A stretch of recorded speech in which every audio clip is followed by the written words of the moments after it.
Global Affairs Canada confirms they were able to help another 50 Canadian citizens leave the country.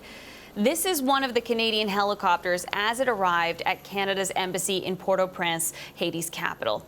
Global Affairs was able to facilitate 9 departure flights yesterday. Since March 26th, they have been able to help 132 Canadian citizens reunite with their families. This latest batch of evacuations is part of an ongoing evacuation plan for Canadians trying to leave the island nation. Haiti is in a state of political turmoil as armed gangs escalate their attempts to take control of the capital. This month alone, there have been raids on police stations and the international airport, which is now shut down until further notice. And just yesterday, a new report from the UN High Commissioner for Human Rights revealed the number of deaths and injuries since the beginning of 2024.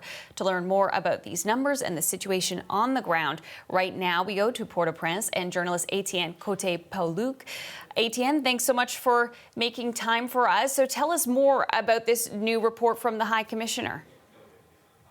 It announced that there was about 1,554 deaths that were counted since the beginning of this year, which is very worrisome.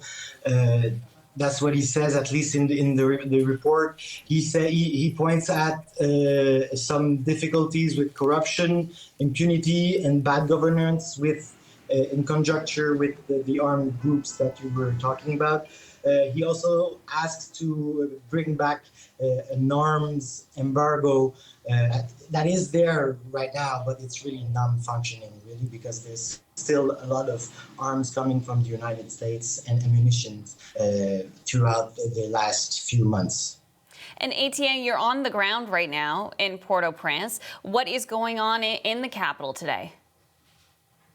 This morning is pretty calm, but last evening again there was some shootings throughout the city. We heard them up until at least 2 or 3 in the morning. It was on and off, but still it's always worrisome. There was also a small fire next to my place here in the neighborhood. Lots of firemen were there, but the roads are all empty during the night, and during the day it's almost as if it's empty, but people are still going out doing those small stuff. But all the schools are closed, all the offices are closed. It's really a worrisome moment here in Port-au-Prince. Okay, Etienne, really appreciate getting the latest from you. That's journalist Etienne Cote-Pauluc in Port-au-Prince.